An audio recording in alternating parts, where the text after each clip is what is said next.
Hey, Kathleen here, doing a comparison of two register booster fans.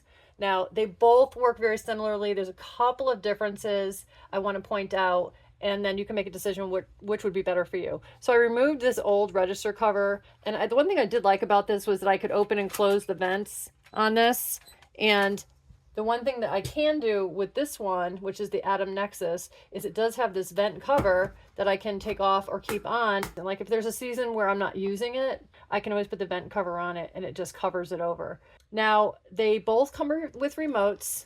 They both come with exactly the same plugs with the little indentation or little channel here for it. They're both made out of aluminum. They both have two fans that are 120 CFM, and they're both at 18 decibels maximum for their noise level when you put up the fans.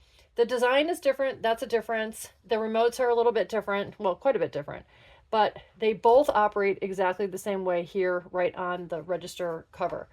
So this number here is the temperature of the air inside the vent. There's a probe inside the vent measuring the air temperature.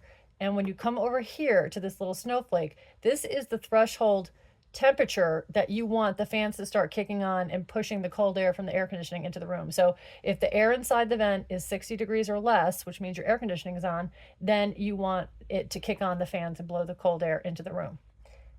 If the temperature inside the vent is 90 or higher, it would mean that your heat is on and you want the fans to kick on and bring heat into your room. Now you can always turn these off by holding down the button with the 3 lines, and then the other one is still operational.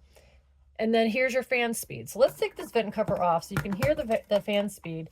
As I mentioned, hear the decibels anyway. They're both 18 decibels. Both of these units go up to 18 decibels for the fan speed. So let me put it up to a fan speed of 10.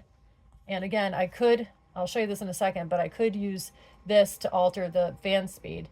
But the fan will come up, and if you like white noise, especially if you're sleeping or whatever, or even if you're just in your office, which is where this one is, I don't mind white noise. I like white noise. So that fan sound doesn't bother me. Now, it might bother you, so you have to decide if this is going to work for you. But they basically are both the same, both at 18 decibels, and that's the fan speed. So I can turn the fan speed down with the remote and turn it all the way off.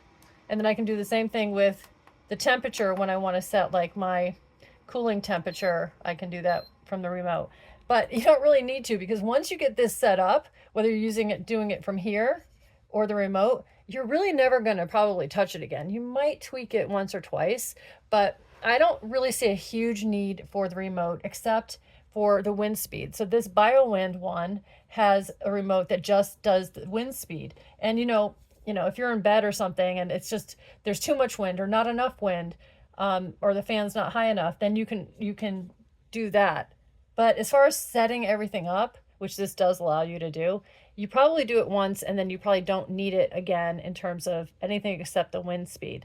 Now, it does let you turn it on or off, a light, a sleep mode, or lock, but you can do all of that from the unit as well. And I do want to point out that these booklets are super helpful to really understand how to set this up. But again, once you set everything up, you probably don't have to do much with it afterwards. So I highly recommend both.